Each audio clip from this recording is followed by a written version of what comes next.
not too long, but just wait for some people to join in.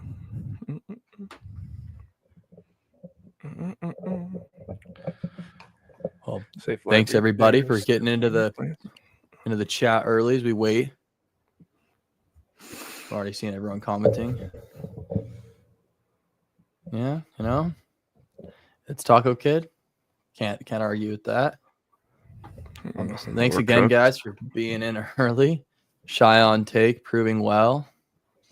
Angel_17. We should have listened to you, Cheyenne. We should have sold Nuhu. Probably meant to say there, but give everyone a second, get this stream underway. Crash out. You guys that are in here early, I can tell you fully hearted, Brody has full on crashed out in the chat over this match. Like full on crash out. There aren't words that can describe it. This was an effing absolutely. So what's up, guys? We thought we had to hop on. We had to give our reaction after a honestly disgraceful performance from the Sounders in this one. We fall 3-0 to our rivals to the north, the Whitecaps, and 2 red cards, 3-0 defeat on the road. Last game in MLS Cup play. There's nothing else to describe it besides a complete embarrassment. If you're saying anyone looked good in this game, you are a genuine liar. That was awful. Red card from Nuhu, which was a textbook red card, like what's going through your head there. And then John Bell, a little bit unlucky with the clip of the heels, but kind of just one of those plays where Bell put himself in a bad position. And when you put yourself in a bad position, sometimes the referee makes a call you don't like, right? And outside of that, we looked pretty poor. Even in the first half, before everything went wrong, I was getting pretty frustrated how much Vancouver was dominating play. Even in the second half, like the commentators said that we looked good to start the second half. The red cards came like 7 minutes into the half. I didn't feel like you couldn't be saving something like that yet. It just was a complete disgrace of a performance. And this is a Cascadia Cup game. As much as we like, obviously the Timbers are our main rivals. Like Whitecaps are supposed to be one of our rivals, and we're showing up to a quote unquote rivalry game like this, like completely unmotivated out there. It was terrible. I could rant about this all day. I don't even know how to describe my emotions right now besides like genuine anger. I'm not even disappointed at this point. I'm like angry that we could have something go like this, especially after that Minnesota game where was ultimately another disappointment, a chance to jump another team above us in the table at home. I really thought we were going to come out. We're playing the Whitecaps second team, mind you. Let's not skip over that. They didn't have Kubas. They didn't have Brian White. They didn't have a load of their best players. Pedro Vite. We were talking in the chat about we're playing Whitecaps 2. Whitecaps 2 had to cancel their flipping game because too many of their players were playing in this one. We were playing against a MLS Next Pro team for a bunch of it, and we got played off the pitch. And I know that people are saying online, they're saying, oh, this one was on the referee. I disagree. That Nuhu red card was 100% a red card. And that John Bell red card, yes, okay, it was soft, but you can see he clipped his heel. And in my opinion, you can't get too mad because when we let a Sabia, of all people, run across the back line, basically unmarked, that's what's going to happen. And when it comes to the goals, that first goal, me and Brody have talked about this again and again and again and again. I don't know what it is, but the Sounders have an inability to mark in the box this year. Minnesota saw it as well. And that very easily could be a Ymar thing. That very easily could be without a Kim Keehee. We definitely had a very younger team. But Reagan has been called into U.S. camps before. We didn't see that leadership on the back line. There's no reason why with a goalie like Fry, of his age, his legacy, we're having these brain fog moments in the box where we're just leaving guys wide open, 8 yards from goal to have an empty net to tap it in. Outside of that, you can't really say anything about the screamer for their other goal. And then obviously a PK. But, that's the start to my rant. I'll hand this one over to Brody. Brody, what are your thoughts? Because I know you're just as, if not more emotional than me after that one. J-Ross, I honestly, there's so many things. I don't even know where to start. Honestly, I don't even know where to start. So I'm just gonna go position by position. Okay, let's start. Let's be nice to start. Okay, Stephen Fry, there's not much you can do when you're down 2 men, to be honest with you. I mean, I'm not going to blame Stephen Fry for any of this. There's no reason to. I mean, an absolute belter gets scored on him. Like, what the fuck is he going to do about that? Especially when you're down 2 men, honestly.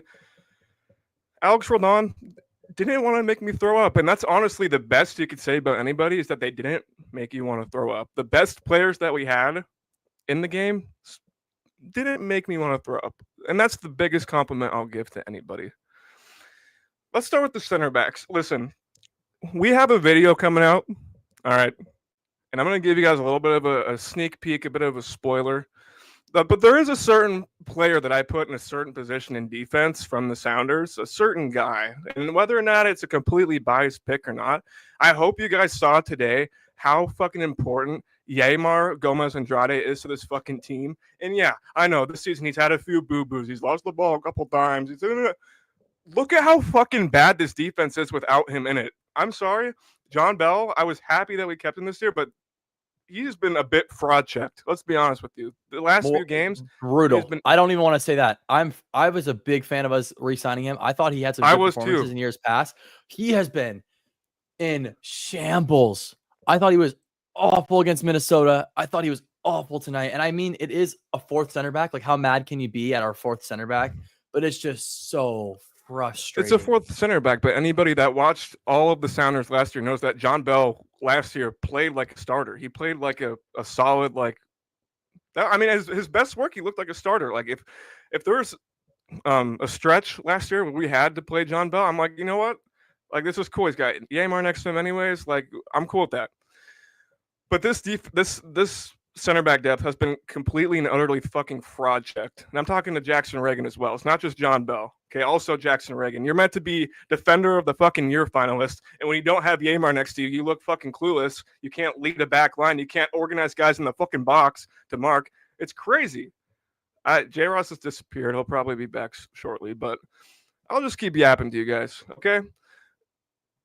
This defense without Yeimar, I am so scared. I'm so scared to see what this defense looks like if once we lose Yeimar. He's getting up there. He's 32 years old, I believe.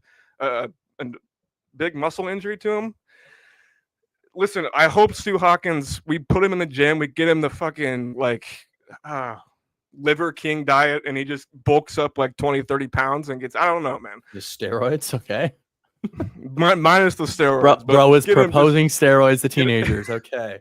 That's the solution to save the Sounders. This is just where I'm at right now. Okay. This is just where I'm at this moment in time after watching this game. Okay.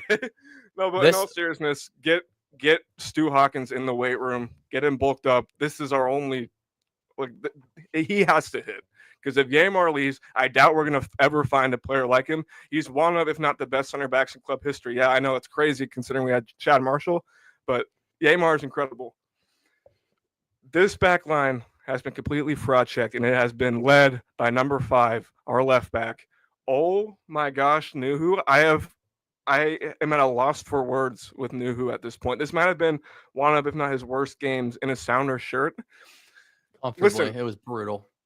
Nuhu is a brilliant one-on-one defender. He's a fantastic one-on-one defender. You've seen it even against the highest level of competition. I know it's a meme, pocketed Nuhu, pocketed Salah, but in reality, he did play very well in those games. But there's so much more to defending than just one-on-one defending. There's positioning. There's judging things in the air. There's reading passes. There's communication. There's marking in the box. There's, discipline when you run forward and run back. There's so many things that he lacks in, but it doesn't get talked about because his 1v1 defending is so good. But not only that, he is an absolute negative offensively. Absolute negative. And I missed when we had outside backs like Jovan Jones who could be a competent defender but provide so much offensively. That's when the team was at its best, when we had guys like that. And guys like, I don't know, like Kelvin Leardom, for example. Brad Smith prime, his first time around. Like, there's exactly. Yeah. It's very frustrating to watch. And before we keep ranting, Barry, shout out yet again, absolute goat. He said, "I'm officially Schmetz out, Hanauer out, Nuhu out." Which we'll talk about everything a bit today. I think we'll go into Hanauer out a little bit later on in the stream.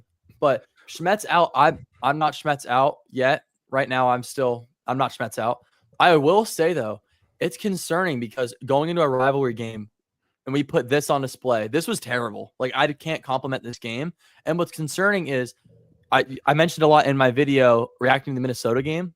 That game felt like we were so underprepared for it. It was like we knew exactly what Minnesota was going to do. They went out and did exactly what we expected, and we act shocked. We couldn't make a real clear-cut chance, and they scored on the counterattack, and we acted like we weren't expecting that. Today, Vancouver, we're playing against their second team, and we couldn't get up for the game. Like, I'm not Schmetzer out at all, but the last two games are scaring me in terms of where this squad is. And it's disappointing because we definitely have pieces that are high up in the MLS. And I know other fan bases are like, yeah, RJTV complaining so much about the Sounders, like you're top 5 in the West, this, that. But the thing is we are the Sounders. Like, when you think of historical MLS teams, the Sounders should be one of the cream of the crop. And our standard, I have the standard for the Sounders higher than a lot of teams in this league. The resources that we could have, the resources we've seen in previous iterations of the Sounders, not to mention Seattle, underrated sports town in terms of those second-tier markets, where it's all of this. Yes, the Sounders are held at a little bit higher standard, and I just feel like the last couple of games have really frustrated me because it felt like we really started to get some momentum going. We started to figure out the team a little bit, and over this last little stretch, we've kind of lost it. Yeah, and listen, I'll get to my thoughts on Brian Schmetzer. Anyone who just knows, anyone who's talked any Sounders ball with me knows that I have been a big Brian Schmetzer defender. Even when things were at its worst last year, I was always like, "Don't fire Brian, don't fire Brian. Just see, you got to see it through, my boy. Just trust me." And it worked out. We made the Western Conference Finals, but I'll get more. Once we get further up the starting 11, I'll get more in depth on that. And Cheyenne, listen, Paul Rothrock, listen, we will get there. We will get there. Just trust me, we will get there. But I'm not done talking about this. So we covered the back line, but I still want to make a point. Nuhu, he should have been sold. He should have been sold. Cheyenne was the biggest guy on this, like off the back of the hype that he had at the AFCON. Like he should have been sold. And he's not a left back. His best year for us by far was when he was the third center back. In that, he's a left center back and a three. Yeah, absolutely. Yeah, 100%. exactly. Because that's when you can defend 1v1.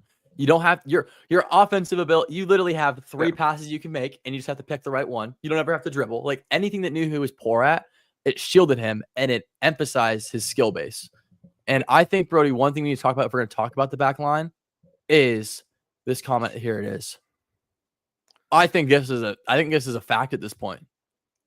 And here's the thing, like, at first, when Kalani broke on, and I did like him a lot, but there were some things where I was like, some defensive things that I noticed. But I'm like, honestly, like, these are things that Alex struggles with too. So I kind of changed my mind. I'm like, Alex struggles with this too. So why is it like a big deal if Kalani does? He's also younger. He's also way more fucking hungry. Way more fucking hungry. And that actually matters to a point, which we'll get to when we talk about Mr. Fan Favorite, Paul Rothrock. But Kalani is a very good player, and he seems like he can be coached very well. And at this point, like, I'm cool with Kalani starting. Like, absolutely. I agree 100%. One thing that I like about Kalani is I just gotten really old with. We've talked about. I saw comments about the Schmetzer ball type of play. I feel like I'm so tired of watching Alex Rodon get it in the right channel and contemplate a cross, pass it back, eventually get it back, and put an aimless cross in. I don't understand how we always settle for aimless crosses from not ideal situations. I love that Kalani, he's a runner to the point where he makes the back line make a decision. You see him make those driving runs inside and outside, overlap and underlap, and make the defender make a decision and actually open space up for the Sounders. There's a reason he's magically stumbled his way into a couple goals this year, and he's gotten a couple assists on top of that. It's because he's just a willing runner, which it's the same reason why Christian Roldan was so effective, especially when he was less experienced earlier in the MLS. He has enough soccer IQ, grit, and a high motor, all the things we make jokes about. He actually has all these and puts it into effect in an actual productive way, which helps this team. I saw a comment earlier on how with Morris out, we don't have a guy to stretch the team.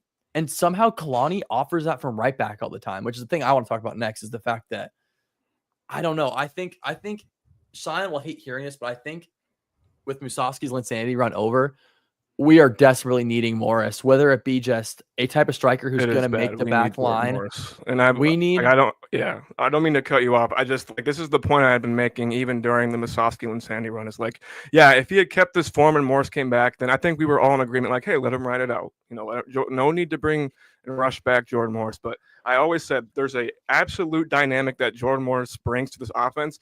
Whether you want to call him not the best clinical finisher, which is criticisms I've always had of him, not the most clinical, not the most technical. His left foot's not the best, but there is one thing that Jordan Morris has that is completely irreplaceable in this team, and that is his speed. And that does matter. I know, like he's just like high grit, high motor, not very technical, but that speed is game changing. It opens up a whole new, just a way that we can attack defenses with it.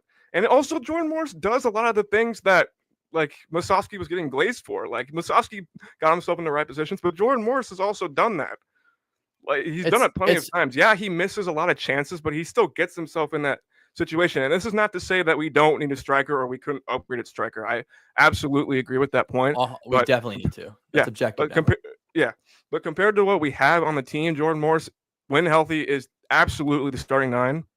And I don't think it's close, even if it's frustrating. And I know, guys, it can be so fucking frustrating watching Jordan Morris. I know. I've been there, especially last year when the first 14, 15 games, he was putting up basically a goose egg. I get it. But you still, with the lack of competition, and I'm going to say lack of competition because I just don't really think Musovski's that great, and I don't think Ferreira is a true 9. With the lack of that, Morris needs to play, okay? And we can talk about all this more, but I still want to – we're moving up the lineup. We covered the back line. I want to start with Christian. I'm going to be honest with you. I really didn't – there's so much more going on for me that I didn't really focus on Christian. I couldn't tell you if he had a good or bad game. I don't think he was bad. One timeout. He was playing center back at the end of the game with Cody Baker. Yeah, exactly. Like, what the fuck are you gonna do with that? What are you supposed to do with that? I follow this Instagram page called like No Context MLS, something like that, and I'm waiting for a screenshot of our back line to show up on there because it was dreadful. But Roldan, the thing is about Roldan is he does all this stuff that you don't notice. And I almost texted you guys. He looks like he's playing with so much confidence, and I'm just praying that this performance, even though I don't blame it on Christian, doesn't kill that because he has been a focal point and how we've been bearable to watch the last couple weeks. And I hope we don't lose that from this game because this was pathetic, but Roldan was still doing some of the typical Roldan things you see from him, his defensive work, breakout passes. He looks way more confident than he did at the start of the year in terms of receiving the ball at the top of the 18. I will admit there were a few times where Roldan got on the ball and looked to turn to play out. And I was like, please do not kick it into the defender and have it go in our goal. Please don't make us eat our words on Brody's tweet about us having a CDM who won't kick it into the defender. Like, was going through my head. To be fair, that was a bit of a troll for the most part. But this 100%. But I think, and it shows, Ymar and Christian are not stitching, band-aiding this team together. We have a bullet wound covered by a band-aid. And the problem is we lost one of the 2 sticky sides of the band-aid. And so now half our blood's pouring out.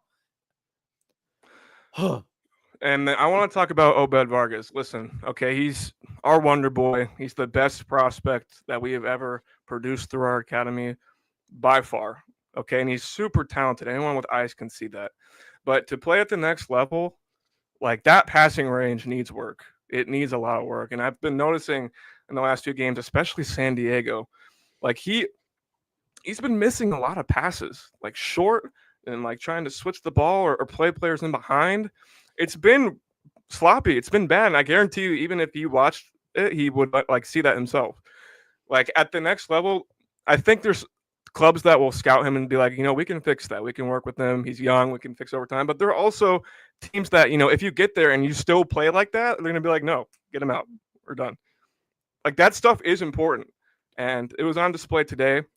And like I said, San Diego is very much on display. Like missed like 6 passes in a row. It was fucking very, very poor. But at least with Obed, incredibly talented. I'm sure he's going to fix this over the course of just his career. Hopefully he can get better this season. But I think that connects to this comment. My effort meter, Barry the GOAT yet again. My effort meter reads the Sounders put forth none. It we'll really get into that too. It's just that level of complacency. That's just what I'm feeling, straight complacency. And I'm hoping it's not rubbing off onto Obed. I don't really know what the feeling is behind it because there's so many veterans in this team who also like their career arcs. I don't understand how we develop so much complacency. Like you see Alex Roldan getting cut and then making it back on the team. You see the Sounders, the Roldans, the Fries that were here when we started this dynasty-ish run. We were at the bottom of the table and then went on to win a cup. Like we have so many players that had to make it through the rough to earn this like status. And so I don't understand how I feel this level of complacency because you'd think of all the groups in the MLS, especially that are towards the top end in terms of respect. I don't understand why this group is the one that I have that feeling for. Like there's so many teams that have the big money, flashy players that are late 30s coming from Europe, MLS retirement league. We don't have that. So why do I feel like it's kind of that sense that we felt that today? I just don't know. There's been a lot of talk, and obviously it's the last couple of games it's been exposed. And to be honest with you, I think it was well exposed before that.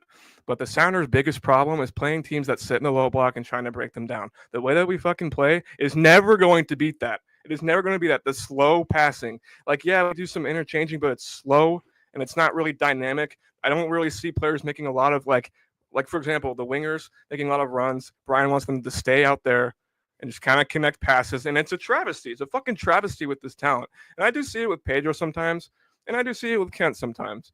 But in general, like, we need more dynamic runs. We need quicker play in and around their area, and we just don't have that. We're just comfortable with slowly moving the fucking ball around. You're never going to beat a low block, you have to drag players out of position, and you can't do that playing it so slow. You can't. You got to go quick. And we don't want to do that.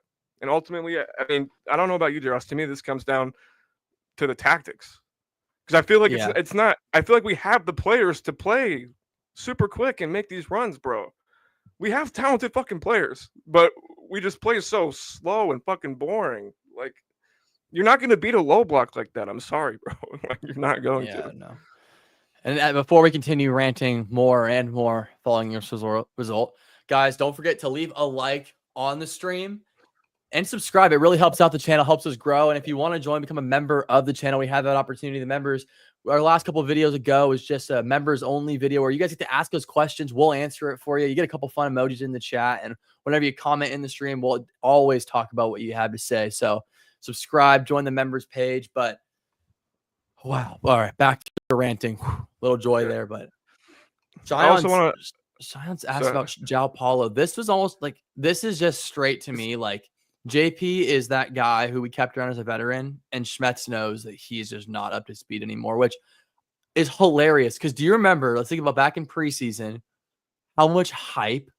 Yeah, JP has looked the best he's been ever. Coming into every season. This team has been so – yeah, I don't mean to cut you off, but this team, like this preseason especially, has been so fucking hyped for everybody. Everybody had hype. I didn't see one. Even Josh Atencio goes, well, looks like we're going to fucking play Josh Atencio as a third center back. He's been playing there starting. Traded. Fucking traded. Like, I've seen a lot of this hype, and then especially like the Ferreira trade, like, Craig Weibel's cooking. You just don't fucking notice, or whatever the headline was. Hey, man. He didn't fucking cook. I hate to break it to you, bro. And I'm not gonna sit here and say like I wasn't defending the move, okay? But the criticisms of the move were fucking valid, and like it feels like a lot of the fans or a lot of the media were just like, no, like you have to be okay with this fucking move. You have to. And he was being talked about like he's gonna save the fucking team, like he's gonna be like a designated player type of guy, and he's just not that. He's not that in this current MLS. Listen. Another guy that kind of like I didn't really notice a whole lot because there's so much other stuff that was fucking with my brain. Like Rusnak. I mean, I guess maybe that's bad to say. Like, I guess Rusnak, the fact that I didn't notice him means he wasn't really getting himself in a lot of positions, a lot of just slow, low energy play, which is typical for Alba Rusnak. I don't know if you have anything to say about Rusnak today. I mean, I felt I could definitely get clipped because our stream, what was that the other day? I was talking about how Rusnak's playing up at a DP caliber, and you did not show that today. I'm not gonna like write him off yet because no one's gonna be perfect every game, right? But I will say this performance is the type of thing that the next game now, and it's hard, right? Because now when you have a performance like this following a Minnesota game, that'd be the point in the MLS season where you're like, oh crap, next game we need to go out and get a 6-0 win and set the tone and show the league the Sounders aren't dead. What kind of sucks for us now, or can be a blessing, is that now we go to the Club World Cup.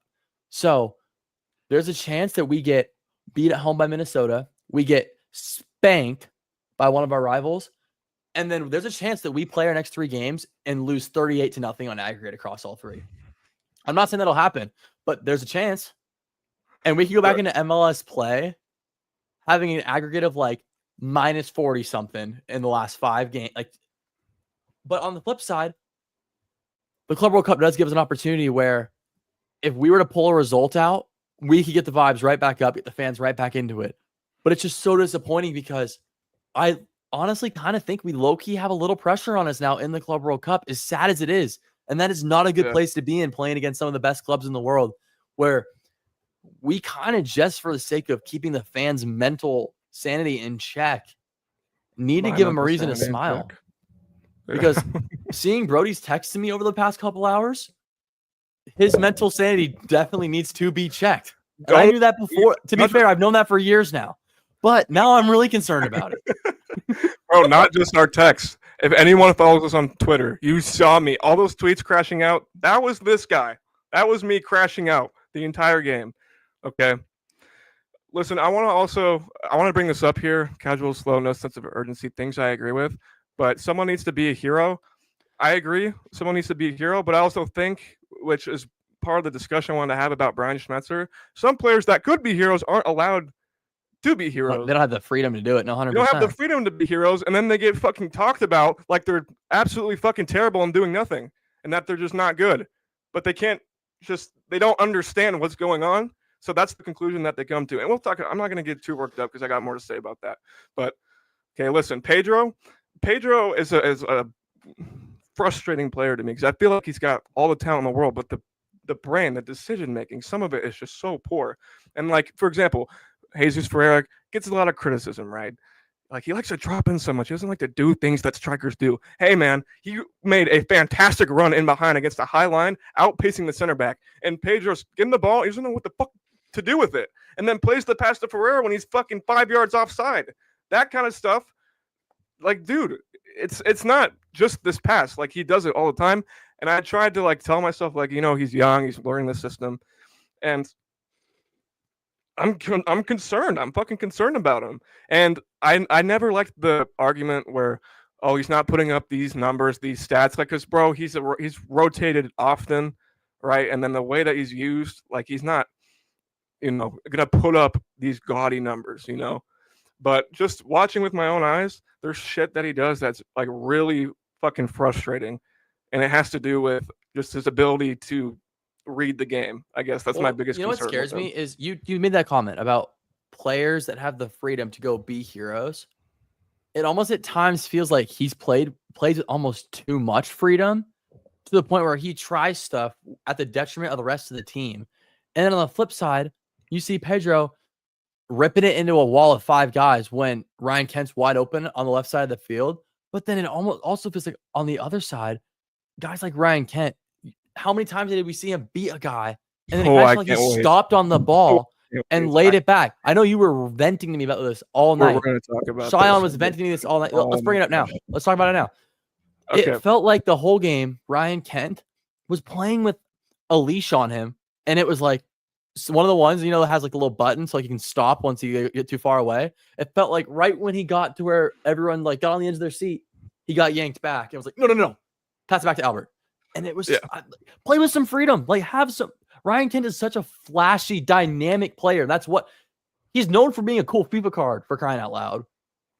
And we're just limiting to him so much. And it just, I don't know if that's a him thing or a coaching thing, but like, unlock Ryan Kent. The Rangers highlights of him just trying stuff. I want to see that.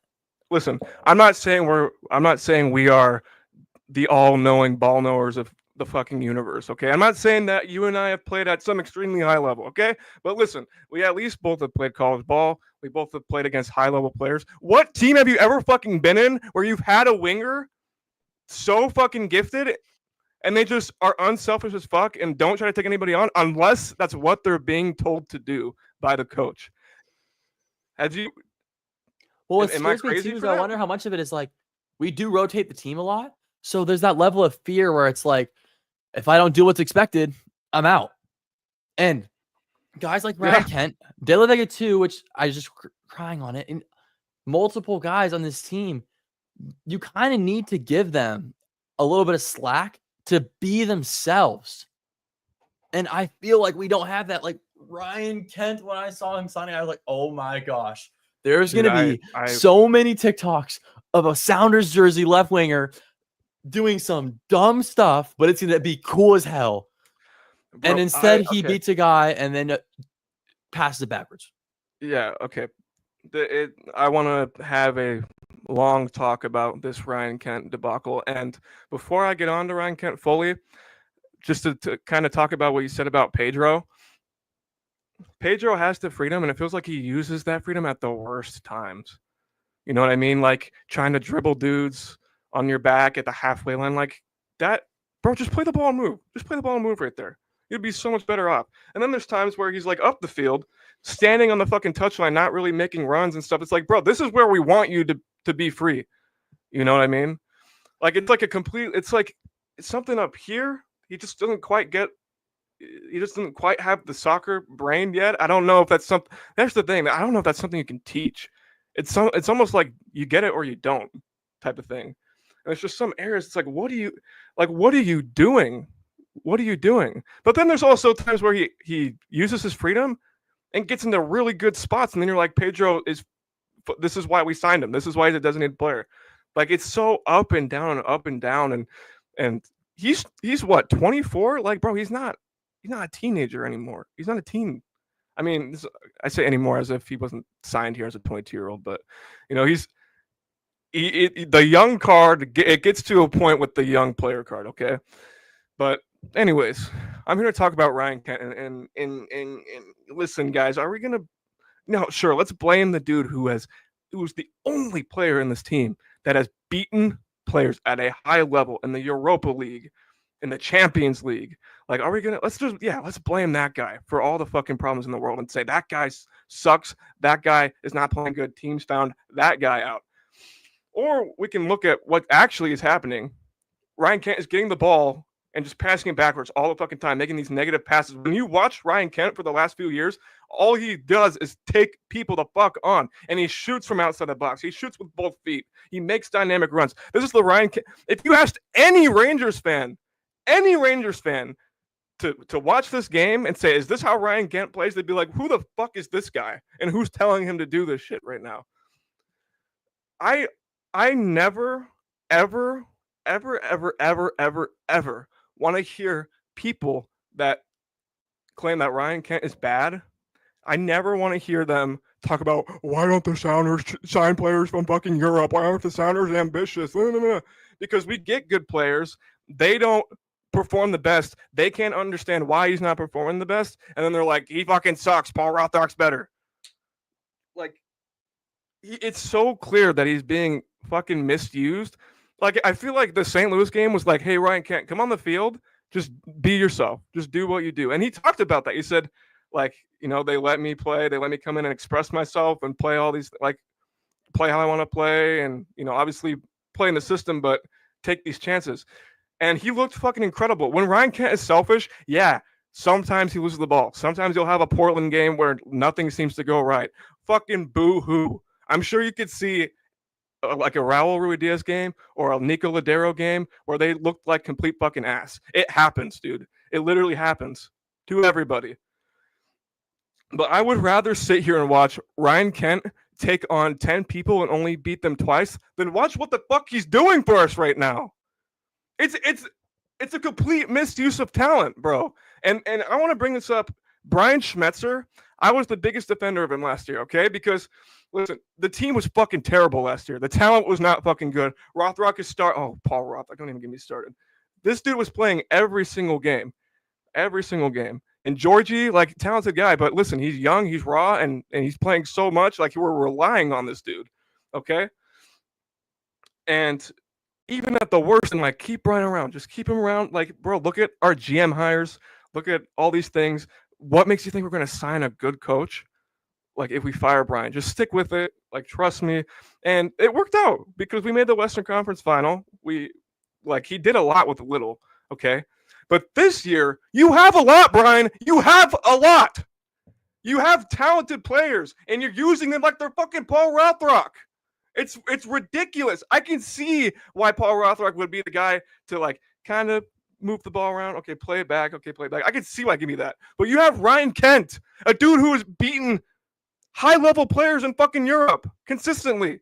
You have this guy and you're making him play like he's a fucking bum. It's absolutely crazy. And I can't fucking watch.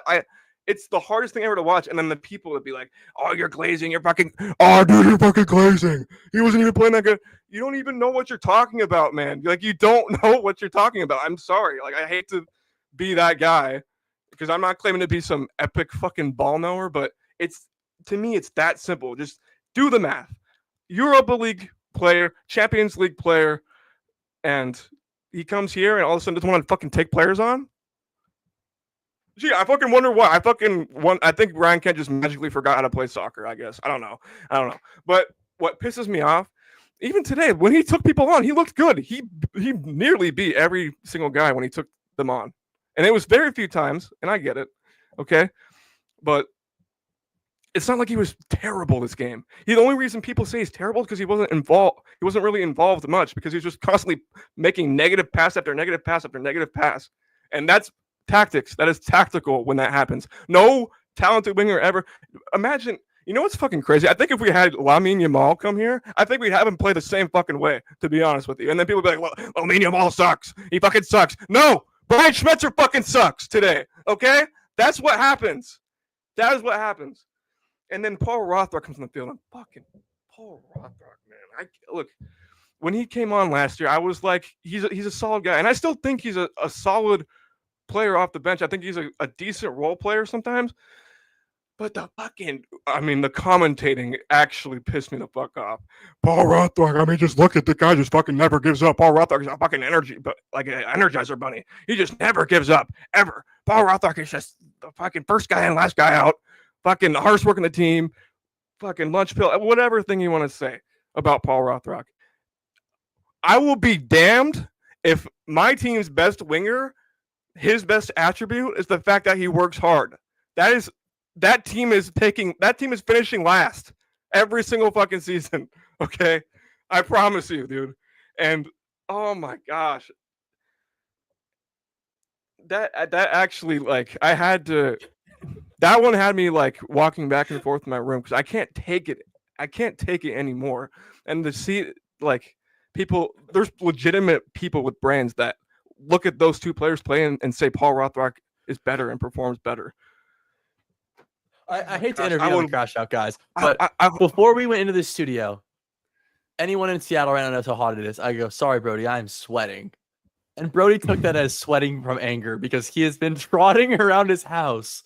Dude, pissed off since the game ended. He didn't think it was the temperature. He thought it was his blood temperature from how much his blood is boiling right now after that. It's like the actual temperature and the blood temperature is like Kobe and Shaq on my body right now, dude. They're just both doing numbers on me right now. But listen, Brody, read this comment.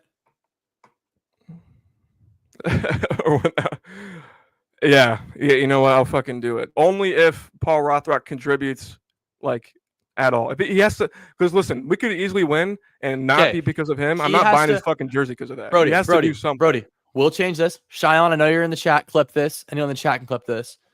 If we get out of the Club World Cup group or we win the MLS Cup, and Rothrock gets a goal contribution in the group or in the conference finals or later, you have to buy a Rothrock jersey.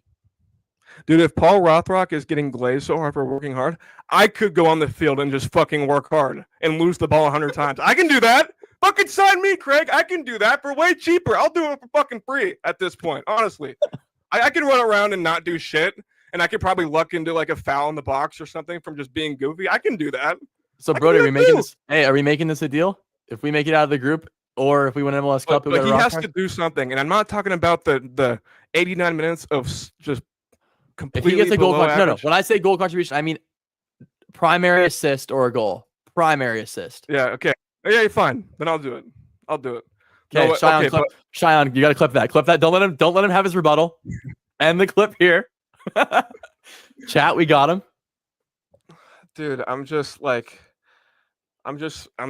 speechless, man. I really am. And it's like, I don't think Seattle fans like good players. And there's dudes that I see in the same breath criticize Craig Weibel, and I do too, okay? But you can't criticize Craig Weibel and then tell me Ryan Kent sucks. Never ask for anything again. Never ask for a DP player. Never ask for anything. Keep your mouth shut. Because if you think Paul Rothrock is better than Ryan Kent, this is what you fucking deserve. This is what you deserve. Okay? Like, I would love to see Rothrock in a Europa League final. I would love that. Except he wouldn't fucking play. He wouldn't make the bench. He wouldn't make the team. So I guess we'll never see that, man. Guys, drop a like for that crash out. We're gonna keep the crash outs going for a bit. I have to bounce pretty soon, but I know Brody's planning on crashing out to you all for quite a bit longer. As well, I mean, you can probably still see it in the video. I think his blood's boiling through his skin a little bit. But dude, is there anything else this game? Any more immediate reactions? Let's read this. The GOAT Barry yet again after the last two. Yeah. I find this funny because his last donation he said hand hour out, and then this one Adrian was justified.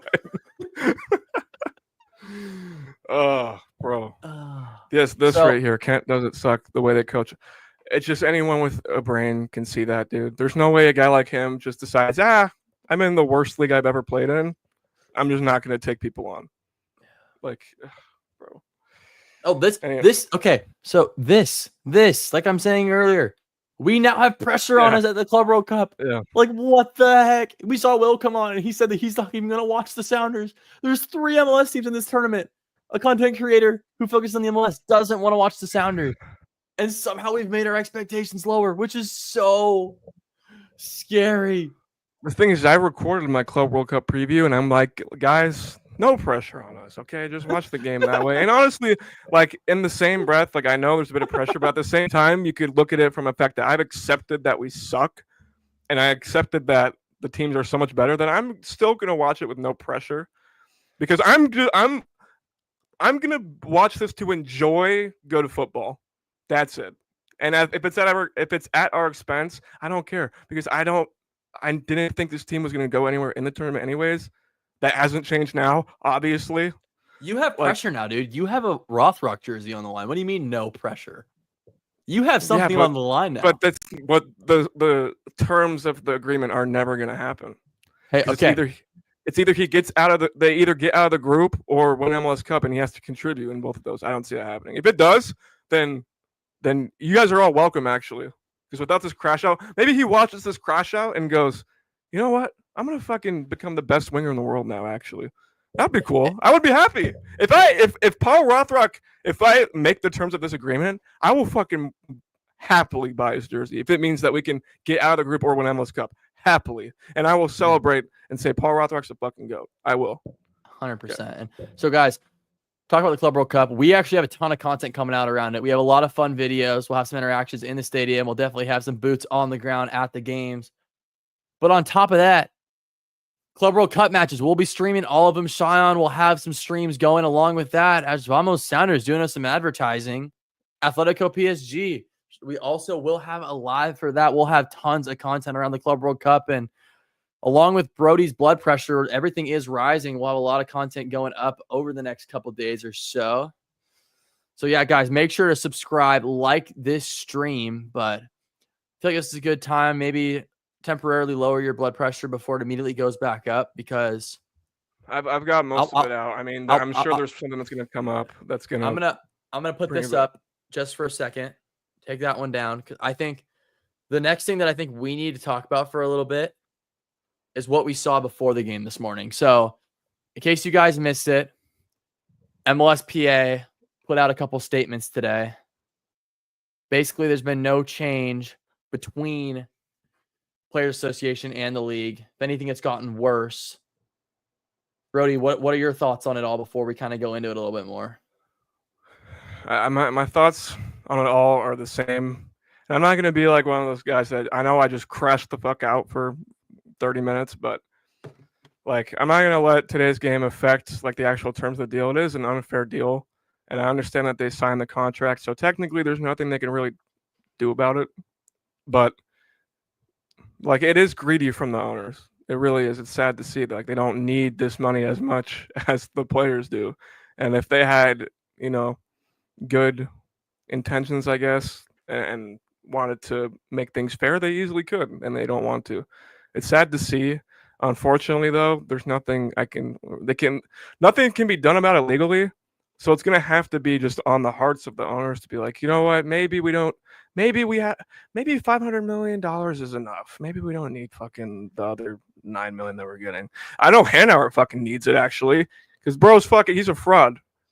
Hanauer's a fraud. He's getting fraud checked. That bank account ain't as high as most of the people think it is, I guess. But Well, ultimately, it sucks for the players, and I think it's a 50-50 thing. The owners, obviously give the players the platform for bringing them here. Brody 9-5, Brody in 4, sweep. Fucking sweep. No gentleman, nothing gentleman about it. Sweep. But listen, yeah, it's to me, it's a 50-50 thing. The owners giving the players the platform to play, and then the players making the product. I honestly, in my opinion, that's how I would do it for a tournament like this, is a 50-50 split. But my problem is, right, what frustrates me, we've talked about in the past, is the players are the product, right? Without the players, we wouldn't have qualified for the tournament. None of this would be happening. And so and sorry, real quick. Go ahead, keep It's ranting. not just Go ahead. random. All you. It's not just random. It's not just random players. A lot of these guys were literally in the team that qualified us for this fucking tournament, like JP, Rusnak, Morris, the Roldan brothers, Fry, Yamar, Reagan, I think was on the team. Obed, like these guys. It's not just a whole new collection of players, brother. It is the team that got us there too. Yeah, 100%. So, anyways, continue. So yeah, I mean, you look through this tweet from MLSPA. They posted this morning. Basically, they're just talking about how the MLS threatened the players all week and didn't really make any promises or any propositions towards the PA. And then they said late Friday, we're filming this or streaming right now on Sunday. So Friday night, they had a new proposition, and it just wasn't up to standard with what you'd kind of expect for a tournament like this. And it's really getting me concerned because we talked about this in the chat. I'll put Cheyon's comment up here. I don't want to say we're going towards like a strike. It's a real possibility.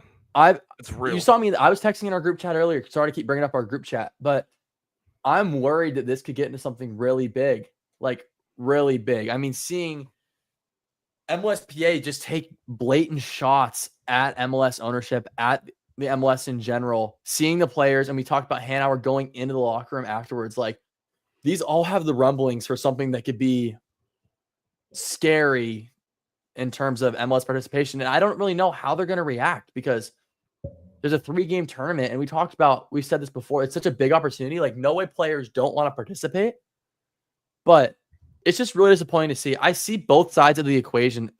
The MLSPA also put up this graphic on their Twitter earlier today, which kind of dumbs it down for people like me and Brody to kind of comprehend what's happening. A little less words, a little easier for me and Brody to, understand what's going on. And so you can see this graphic on the top is what it's supposed to be when this CBA was signed. The idea of when you're playing in CONCACAF Champions League, when we're playing on Fox Sports 2 at 8 p.m. on a Thursday. But this type of Club World Cup wasn't taken into consideration. And now the players are only getting 10%, this circle in the bottom left. And this is not going to happen. But if a team wins the Club World Cup, they get 1% of it. Like you're telling me the reason why you had the opportunity to go and make dang near $100 million and you're giving $1 million. How much money is that per player? Not a lot. And not a lot crazy, compared to the product. I mean, clearly not. It's fucking 1%. So and what's insane, like, what makes me more mad and why I stand by the players so much is, okay, like this type of money, like we're accepting all sorts of money, whatever. They signed the contract, but guys, like I'll use Kalani for example. he wasn't here when the CBA was agreed on. He wouldn't have made any changes on it. But them getting a bigger percentage of the career of the earnings from this tournament actually will be noticeable for those guys who are on the team towards the bottom end of the roster. That money can be those guys that might not be in the MLS 8 years from now, those guys that are fill out the roster, even some of those guys that were on the roster during that run that are still around that might not be the biggest names. That money is actually life-changing, and they're the ones, the reason that we're putting this money in the owners' pockets. Yeah. And it's a terrible situation because I'm more passionate. I'm for the players. I'm 100% for the players. The players deserve more money from this all. But it's hard because when you sign a contract, when you put pen to paper, when you vote on something like this, the owners don't have to give up anything. And that's what's frustrating. Yeah. And oh, sorry, I didn't mean to cut off. Keep going. It makes me sad too because I'm seeing all this money get pumped into the Sounders, and I won't have faith in it being spent on the team properly until I see it, which just makes me mad. And sorry to get on a bit of a Brody rant here, but it just pisses me off because these guys that are making so much money. I mean, it's been a story. We've been talking about the owners being so much of this team being cheap. This is a conversation we've had pre this whole debacle going out. And now that it's out, it's just emphasizing it, just putting a shining light on it. And you can talk about. Yeah, ultimately, bro, it like legally, yes, you could be that guy that goes, well, technically, it's not a contract, so there's nothing in there. You shouldn't be upset about it, bro. Like, it's not. No, we aren't robots. People aren't robots. They have emotions. They have empathy. They have understanding, and clearly, if you were an owner who's let's say you're on the MLS side and you have actual empathy, you would say, hey, we realized we made this when we had no knowledge. Neither side had knowledge that this amount of money would be pumped into it. We understand that you guys are the product. We understand that like the splits that we've been offering you are not like even close to the international standard.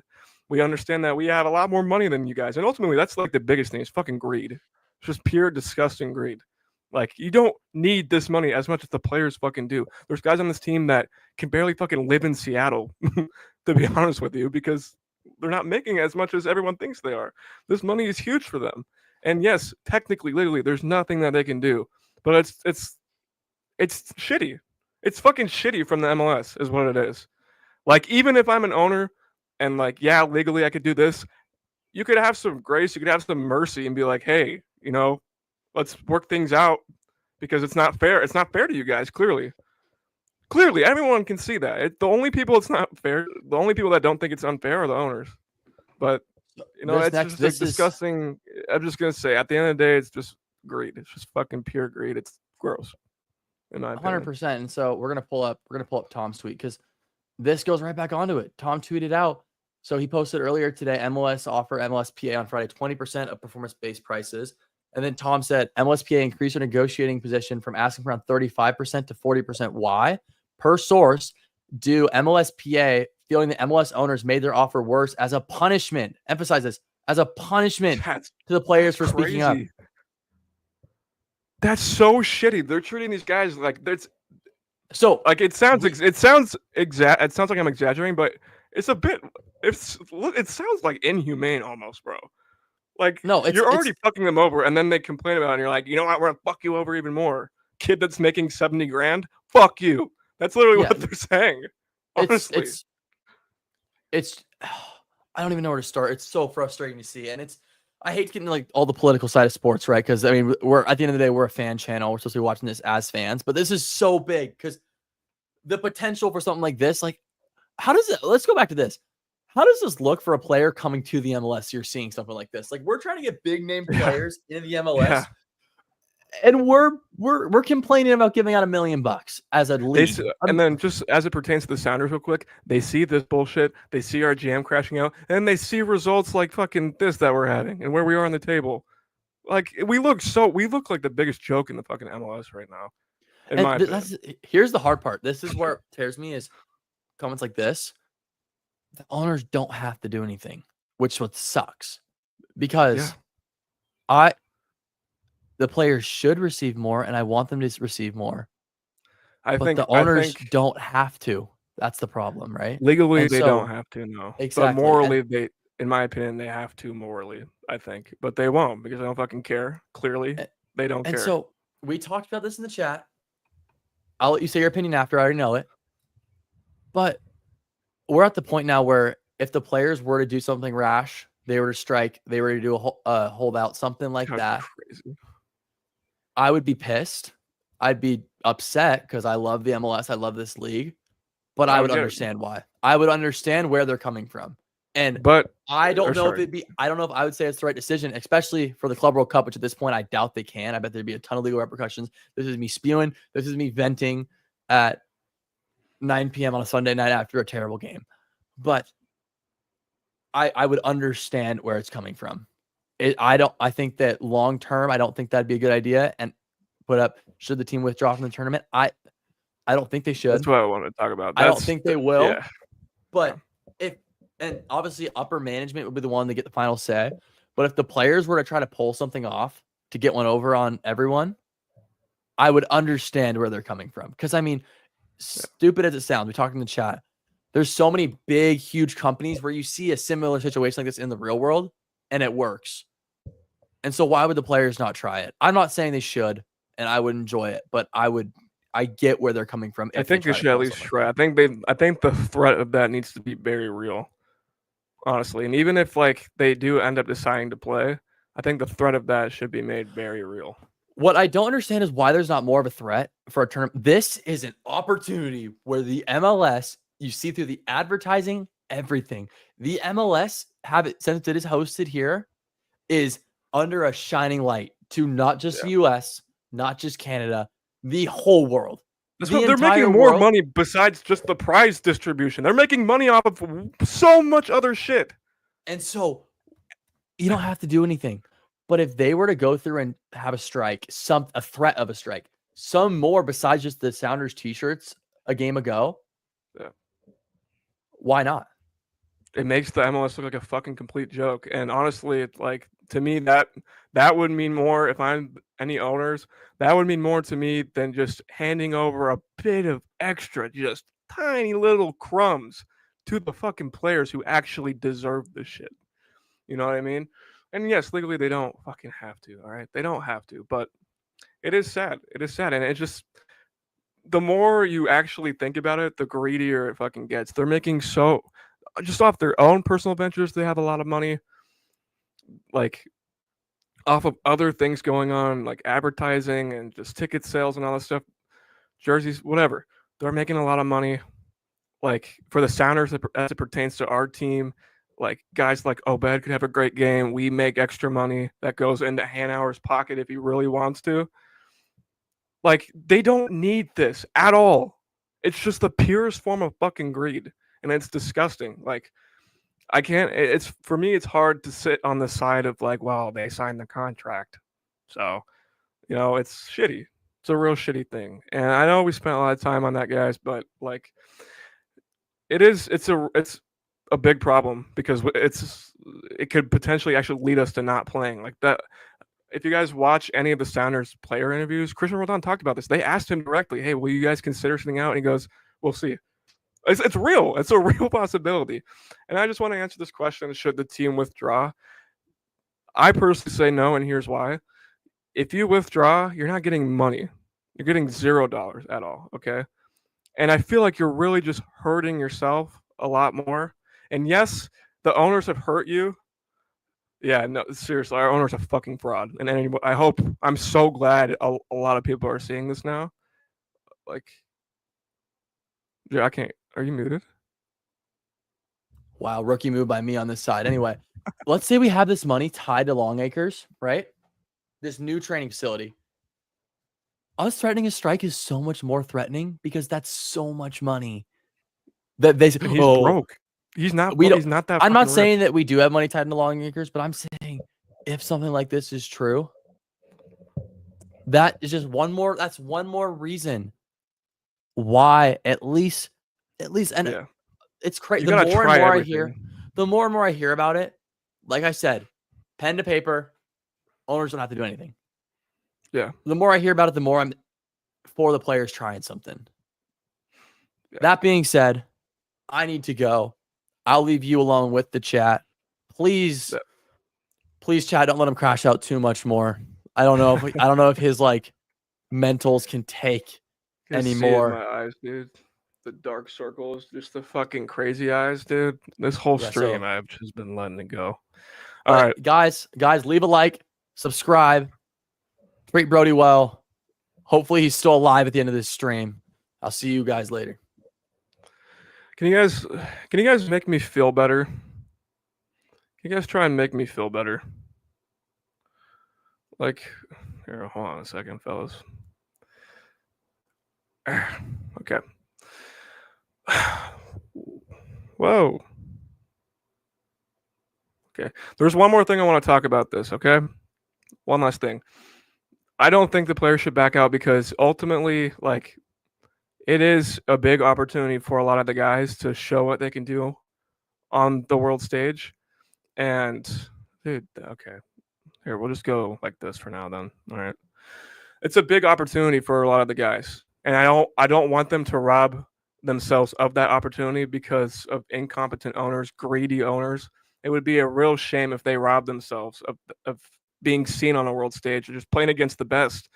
It would suck. And there's guys that came here to showcase that talent and move. Like, bro, for example, the point of selling Pedro, or sorry, fucking hell, the point of buying Pedro was so that he could, build his career with us and play in tournaments like these to get exposed to the right set of eyes so we could sell him on for a profit. So not only is that big for Pedro, it's big for the owners. And like Jaros was saying, there is a lot of reasons that you could point to where like they better like fork up some money because there's things that are at stake. But if they are so fucking greedy that they like just won't budge at all, I don't think the players should sit out. I think it's a really, really unique experience that probably will not happen and for a very long time the way that this club is going. Okay. So that's my thoughts on that. I hope the players play. I really do. And it sucks that they're being treated like this, but like they earned the right to be here. And I think they should play regardless of the bullshit going on. Okay, listen, we got a lot of the crash out of the way. So now I'm gonna talk to you guys. Can you guys make me feel better? Okay, I have had an insane crash out. And I just need some love in my life, guys. I need some love from you guys. I love you guys. Help me feel better, man. Fuck. We're gonna look at some of your guys' chats. I know Will was in the chat.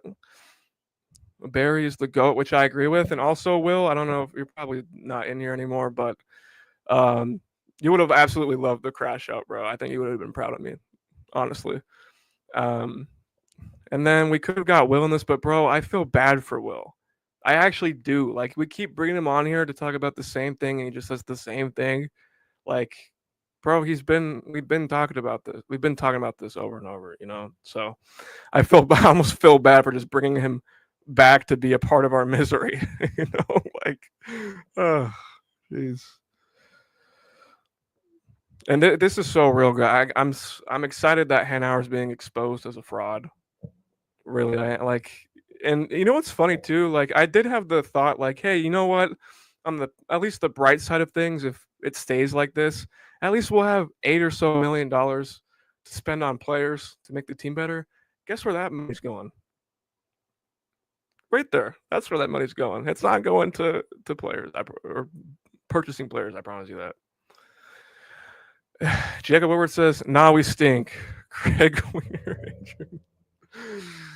Get him out, bro. Like, listen, I want to talk about this, and it's sad to say because I am the biggest Brian Schmetzer. I was the biggest Brian Schmetzer guy, and in my opinion, he is Mr. Sounder.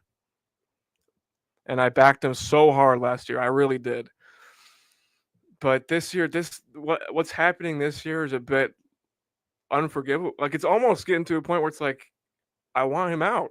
It's crazy to say because, like, I still am of the opinion that, like, when we let Brian go, I don't think we're going to replace him with much better.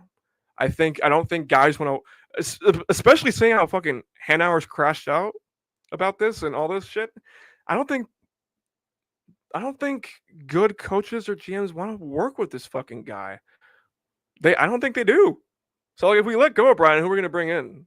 You know, I guess we could just, you know, what we'll probably do is what we did with Craig is just promote a guy. So it'll probably be like Andy Rose, which, you know, I guess I'd be cool with that. But if you want Brian out in hopes of us bringing in a top quality manager, I got news for you, bro. That's not happening. Okay. But Brian's misuse of the talent at his disposal this season, it's been very, very, very tough to watch. It's a manager who's stuck in playing in his one way, even if it means that teams have the formula on the way he plays and he can't adjust. It doesn't matter to him. And it's just a complete misuse of talent. And it's frustrating to watch. And like I'm getting close to a point where it's like, bro, like maybe Brian. I'm gonna whisper it because you know I was a big Brian fan. I still am, but Brian Schmetzer might need to be out. He just might be. We'll see. We'll see. Oh, Brody, looking good today, buddy. You know what? I appreciate the guys. I appreciate the comments. Thank you, guys. You guys are fucking awesome, dude. Seriously, we love your shirt looks clean. Thank you very much. Listen, I try my best to look good for you guys. Okay, I'm sad. I know someone said it earlier in the chat. It's not looking like I'm gonna oil up on stream. I know you guys wanted to see that, but with the way things are going right now, I highly doubt that happens, unfortunately. But thank you guys. Thank you guys very much.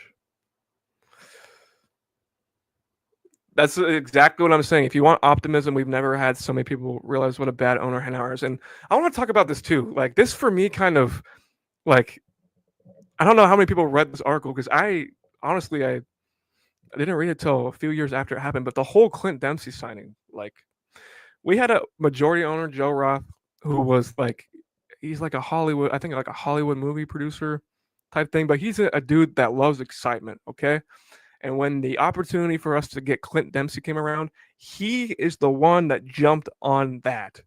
Without him, no Clint Dempsey, probably no Obafemi Martins, no Ladero. Like this dude is a big reason of all of our signings. But Hanauer's the dude that walks out and like, for example, when Clint Dempsey was presented, Hanauer's next to him, and most of the fans think, "Oh, Hanauer brought this guy here." He was so, was so hesitant and like didn't not want he almost like didn't want to bring Dempsey here at all. Like, yeah, he's gonna say, of course you want to play with that talent, of course. But in reality, he didn't want to pay up for the fucking money. To the point where like he had to be it sounded like the way the article was written that he had to be forced almost. Like the offer was real. Dempsey wanted to play here. All the conversations went well. The contract was in place. Joe Roth put in his part of the money. The league, I believe, paid for some of it too. I think the transfer fee the league paid for, and then his huge salary was on our responsibility. And Roth put his part forward, not fart. And Hanauer's kind of like, all right, fine, I guess. Like, dude, you're such a. The fact that you even have to think about that in the big 2013 too, when the MLS was not nowhere near as talented as it is now, to get a player like that, you have to think about it, and you're like concerned that you don't want to pay some money. That we should have seen that right there and known this dude's a fucking fraud. And then Ross sells the club, and look at that. Like ever since we really only made one big signing, that was Pedro, in like a few years. We just stuck with guys over and over because we didn't want to pay a fucking transfer fee. And it happened again with Rusnak, and it happened with Ladero and Raul, and like it's sad, bro. He's like, and our moves, our big offseason. This was the offseason where we let go of Raul, and like we had, space to make a lot of moves. We didn't pay a fucking dime. We didn't pay a dime of a transfer fee. It was just trades for Ferreira, which I like the trade because mostly I understand that like Hanauer's not giving us a big budget. So like what more can you really fucking do, to be honest with you? That that was kind of my rationale for that trade. But just as far as Hanauer goes, like we're making trades, we're signing free agents. When you had the opportunity to spend big on a player and you fucking won't. I guarantee you if we had Joe Roth, he would not have let this shit slide. He would not have let this shit slide for as long as it has. And I'm just glad that everyone's starting to see how shitty of a fucking owner he is. And we saw what LA Galaxy did. I feel like there's no reason why this couldn't happen with us too. But the problem is that I feel like so many fucking people still like this guy. So many casual fans still fucking like this guy. And I just don't think we'll have enough oomph, enough of a say, enough of a voice to actually make a change happen. It would really only depend on the Sounders, or sorry, the MLS forcing him to sell, which don't see that happening, bro. We feel the same way. You're just the one letting it out, dude. Like, I'm not gonna lie. Ever since I've been on here, like, getting used to talking to a fucking camera with a bunch of people watching, like, I haven't, said a whole lot and expressed a whole lot of emotion. But today, dude, fucking hell, I cannot take it anymore. I literally couldn't take it anymore. And I'm not like a dude that always gets pissed off whenever we fucking lose, because you're gonna lose games. It happens. It happens. But I have not been this pissed at the Sounders in a very long time, and like, I just couldn't. Yeah, I couldn't take it anymore. Brody, what are your thoughts on the 2016 Sounders season? Back when we had ambition, that was nice, and I love it, and I miss it very, very dearly every single day. I go back and watch highlights. I would rather watch highlights of this team than watch the gobshite that we fucking play now. Seriously. I mean, it'll be sick to have a full stadium. Okay, well, here's the thing. To my knowledge, I thought we weren't really selling out the games very much, but maybe that's changed. I haven't seen. I haven't seen. I guess, when I look to buy tickets, a lot of empty seats. I don't know how much of it will actually be full. Like, at this point, bro, just give out tickets, dude. It'd be so fucking embarrassing to have all these eyes on us and to have an empty fucking stadium. How embarrassing would that be? Are you going to any of the Club World Cup games? I will. Actually, I will be going to Atleti, and I was trying to go to Botafogo. I don't think that's going to happen, but I will be at Atleti. For those of you that don't know, I'm a big Man City fan, so my boy Julian Alvarez, I hope he plays. Maybe he won't, but, that's the game that I picked mainly because of that. Adrian Lilly ran Garth out of town, and bro, like Garth, Chris Henderson, two huge, huge reasons why we were so successful. Don't want to fucking play for this guy. You know who will? You know who or not play, but just what I mean. But you know who will happily work under this guy? Fucking Craig Weibel. Why? Because he's not a great GM. And without us, like, he probably wouldn't have a fucking job. So of course he'll be fine with Adrian Hanauer. And then it works out for Adrian because he doesn't have to, like, go out and pay a top guy or even keep Garth around. Exactly. No top coach would want to do this, and that's the biggest reason for me why I would not want to let go of Brian Schmetzler. But just seeing the just complete, it's like he's inept to making tactical adjustments with the players that we have. It's frustrating. It is frustrating, but this point is the reason why I would probably keep Brian. That's why I'm not fully Brian out. I'm kind of like, I wish we could replace. I'm Brian. I will say this: I'm Brian out. If you could guarantee me we would have a better coach, a better manager, then I would be Brian out, sure, because I would want to upgrade the team. Obviously, I don't think it's going to happen though. So this is unfortunately why I'm not full Brian out. And I do love Brian. I know I've kind of crashed out on him a bit, but I do think ultimately he is a good coach, or at least was a good coach. But, all good things must come to an end at some point. It's life. It's the way it works. Do you think they'll do some kind of protest after the Club World Cup?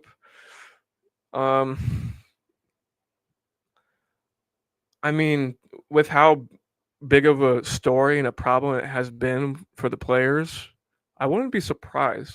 Like, to me, logically, it's like, you do the protest, you don't get what you want, then maybe they just leave it because, we're not gonna play in this fucking tournament anymore after this. I'm sorry, but so maybe at that point they'll just be like, whatever, fuck the owners, like, and just move on. That would be my thoughts, but like, I wouldn't say I would see a protest, but it could be possible. Not with this situation, dude. Like, I'm not gonna roll anything out. The only way we see changes is if we have a couple awful seasons and miss playoffs. Right now, we are just stuck in the middle. We aren't a top team, but we also aren't complete shit. And that's the thing too. I don't want this to get lost in this. I'm not saying we're terrible. I'm not saying like we're a bottom team in the MLS. We're in that range where you're like, it's funny if the MLS had like a actual draft. Like I'm gonna compare this to the NFL real quick.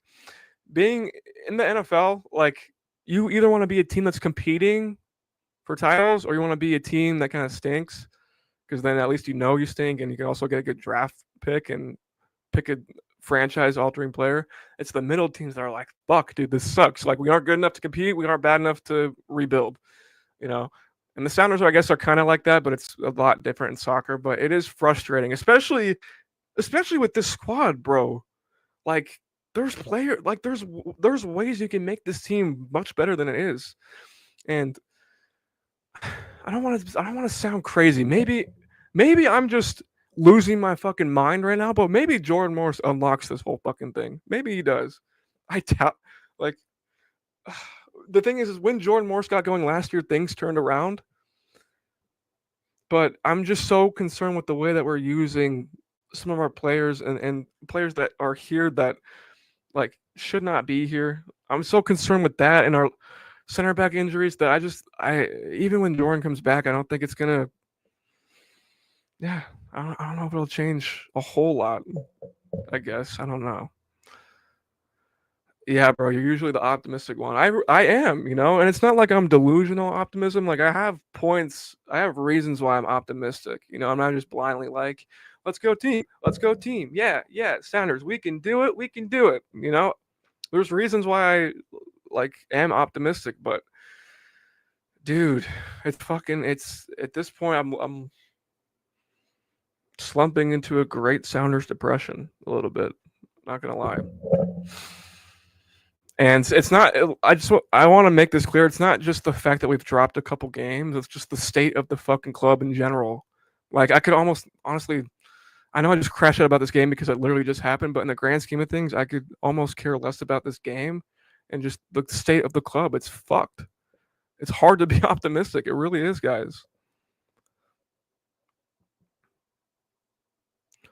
Adrian sucks and Schmetzer's a one trick pony. Like he's tried. The thing is, Brian's tried a couple things and it hasn't worked in the past. Like we moved to the year that we had the three in the back, the five back.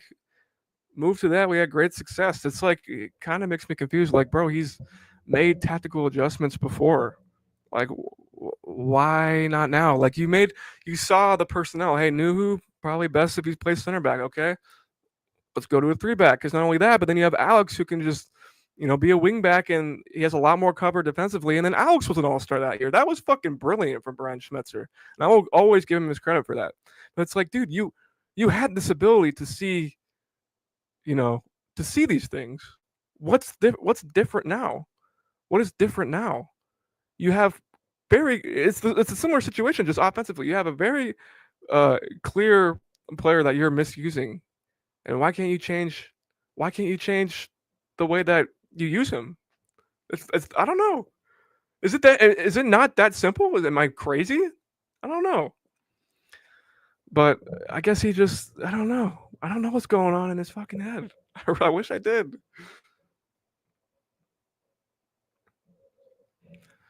Started on Adrian and Brian years ago. Can't figure out. Yeah, I mean, listen, I get Brian because of what he's done with us. So I mean, I get that. With Adrian, though, I think it's just more of a fact that people weren't aware of what kind of owner he is, and I think I don't think the casual fans like cared enough to dig into that because the casual fans really just see, bro. Like when we like have a signing and they see pictures of him shaking hands with the player. That's what most of the casual fans are seeing. They're not reading super deep into articles and news stories and stuff like that. But this has become so big that the casual fan is seeing it, and I'm happy. That's one of the few things I'm happy about with the Sounders right now. They moved my seat. That's weird. Why? I didn't realize that they were doing that. Maybe I'm just out of the loop, but that is strange. Well, actually, you know what? They got moved to a closer section. So, I mean, props to you, bro. Actually, That's good. That's good. Yeah, and that's another thing too. Like they do have some goats. They do have some absolute goats on the team, and I honestly I wish I want to go to PSG, but I just don't think they're gonna play much of their top guys, honestly. And like, because if you could guarantee me that I'm getting like a half out of Desiree Doué and Kavicha Chavar, I don't know how to say his name, Havarat Scalia and Usman Dembele, like if you told me I could see half of those dudes, Nuno Mensch as well, like I would love to go to that game. But they just won the UCL. Like I don't see them. They got a lot. They already have rich owners. They got a lot of money for the UCL. I don't see them playing a lot of their dudes in this tournament. So yeah, I mean, dude, it's this is the classic saying, isn't it? You know, die a hero or live long enough to see yourself become the villain. And a little bit of kind of, I mean, it happened a bit with like Raul, for example. You know, he was our hero, and then stayed a little bit too long, and then you're like, ah, okay, we need this guy to go. But I don't see Brian ever walking away. I think he loves the club too much, honestly. And yeah, even if like let's say even if he doesn't like working with Hanauer, I think he loves the club too much, which that is a great thing for the most part. That you have a coach that genuinely fucking loves the club. That is good, but in this situation, like I don't see him. Yeah. Ugh. I don't know why, but I miss Morse. I miss Morse too. I miss Morse too. And you could be like, oh, but Brody, you fucking said he's not this, and this, and this, and I have my criticisms of Jordan Morris, okay?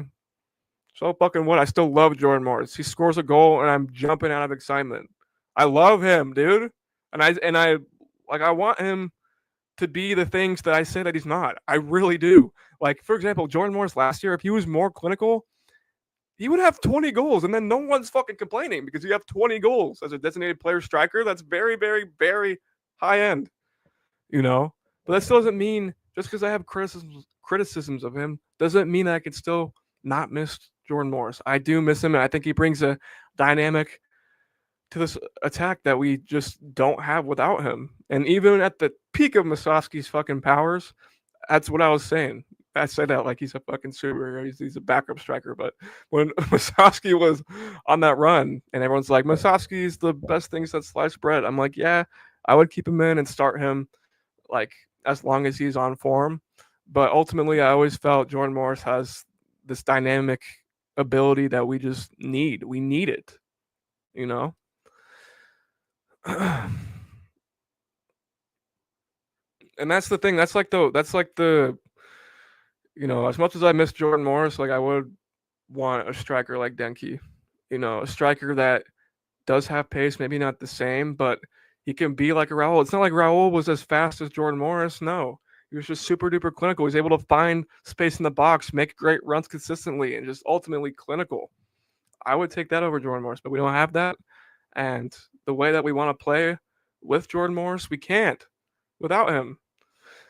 But nonetheless, we're never going to invest. Like I've given up hope. The more you learn about this team, the more that you're just not going to. All the hope of us signing a top $10 million+ player just goes down the drain. Sadly.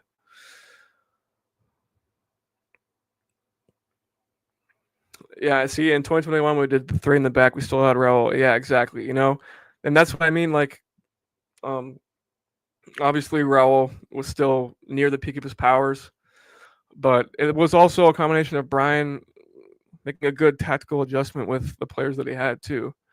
But just as far as Raul goes, yeah, I mean nobody's fit to play to replace prime Raul Ruidiaz up top on this team. Absolutely not. And I talked about this. If you guys haven't seen, I made this comment in the Jesus Ferreira video I made, just talking about his start to the season. Like if anybody had expectations he'd be anywhere close to Raul Ruidiaz, man, like disrespectful. Y'all who really watch the Sounders know that prime Raul was different gravy. Best finisher we've had by a mile. And yes, we had Obafemi Martins, but Raul, best finisher by a mile.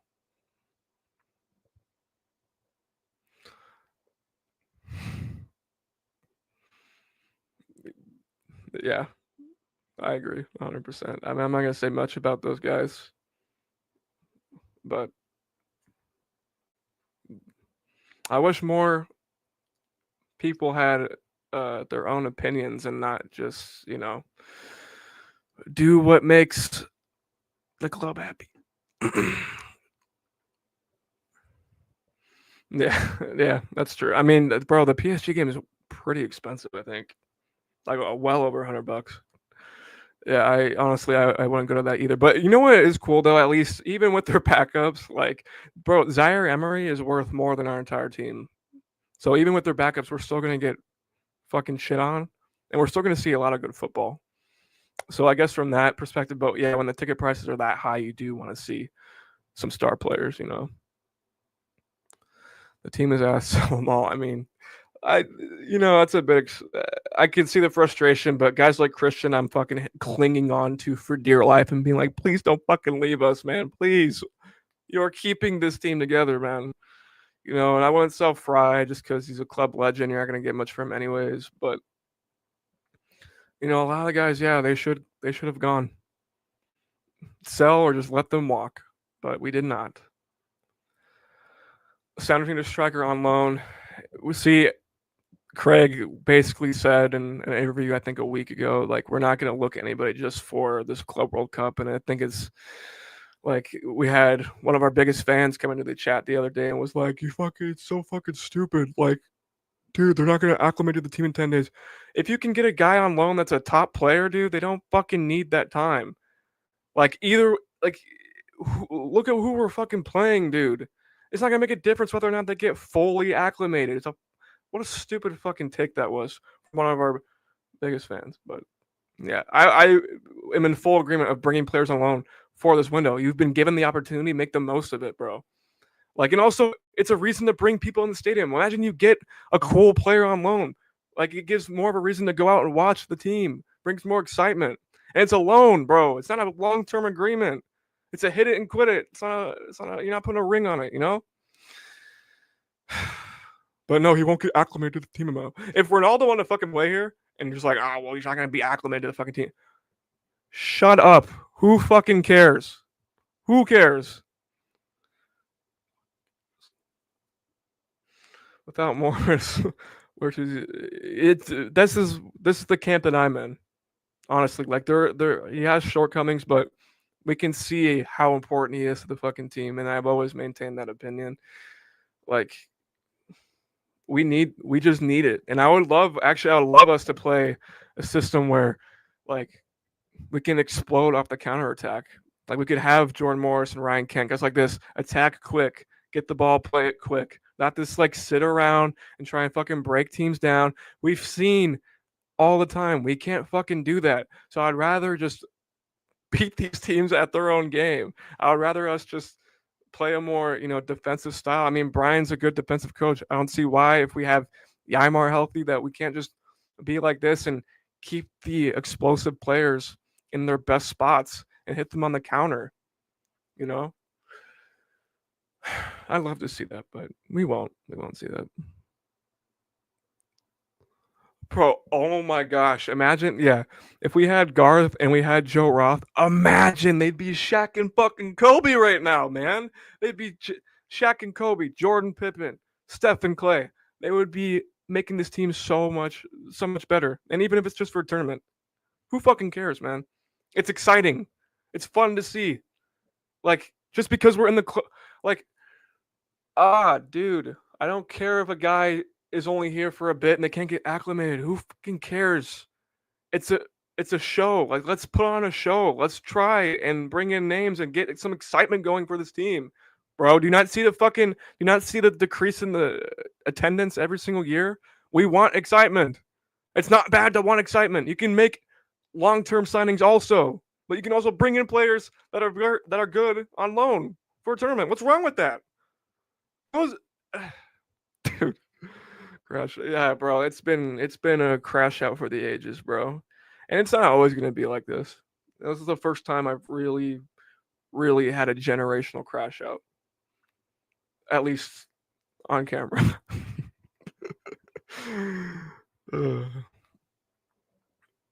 Exactly, dude. What's wrong with the loan? What is wrong with the fucking loan? Seriously, dude.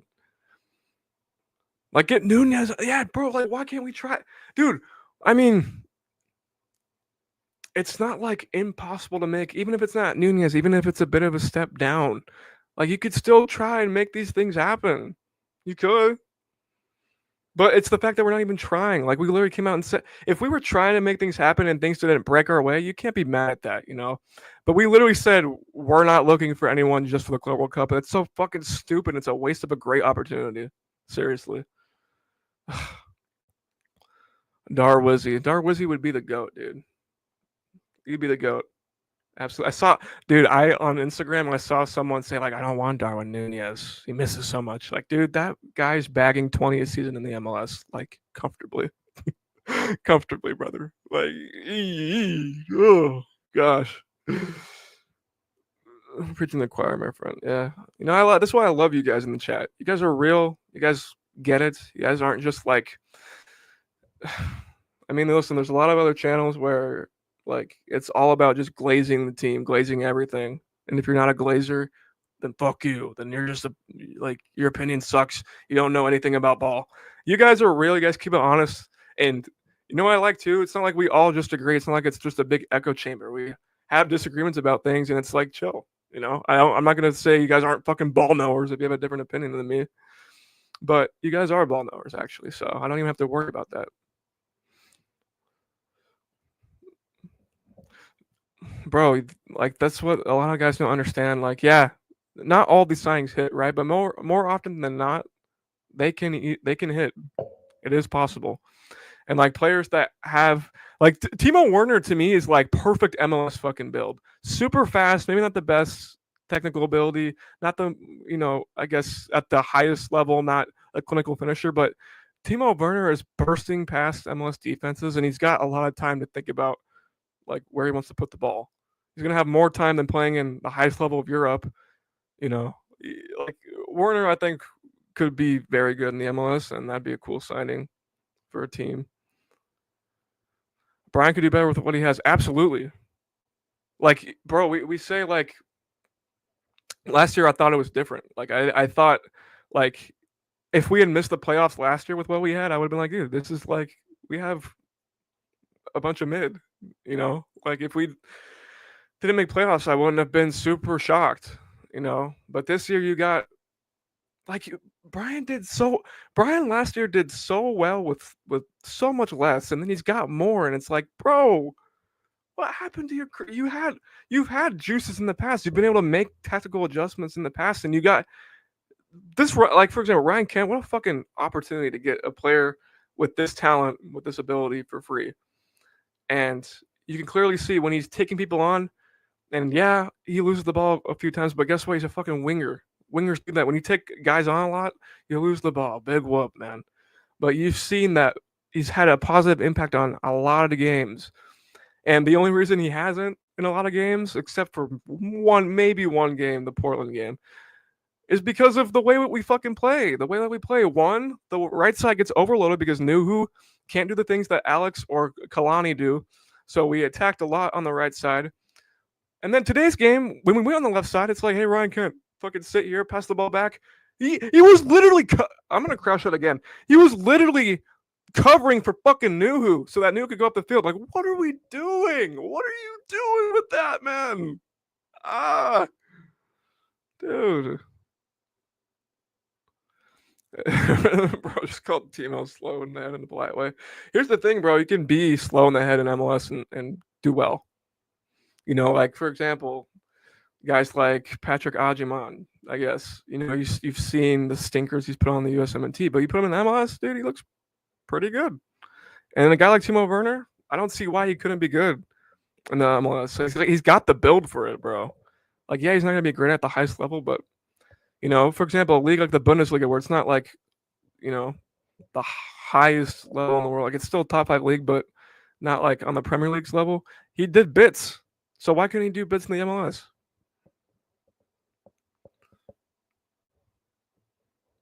No way he can't. Yeah, he probably can't. Even if he could, he fucking wouldn't. You fucking wouldn't. I mean, if you've seen how Hanauer crashed out over a protest about a few $1,000,000, what makes you think he'll actually want to sit here and pay Burner's wages? Here's the thing now, and I'm pretty sure, like, I could be wrong. I'm not going to make a direct claim on this, but like, it seems like to me that, you know, back in the day we had Roth and Hanauer and a few other guys like Drew Carey even pitching in money to make signings. It feels like now it's just Hanauer, and Hanauer is not going to fucking make the signings that the club needs, you know? Maybe I could be wrong. Maybe there's other guys putting in money, but it seems like it's just Hanauer, and I feel like it's a valid opinion to have just on the fact that those level of signings have not happened anymore.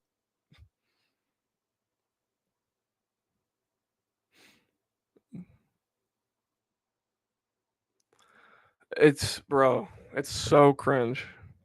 It's so cringe. Like, you can't have a criticism. You can't say anything bad about anybody, especially Jordan Morris or Paul Rothrock. Oh, if I hear you say one bad thing about Paul Rothrock, I will, trust me.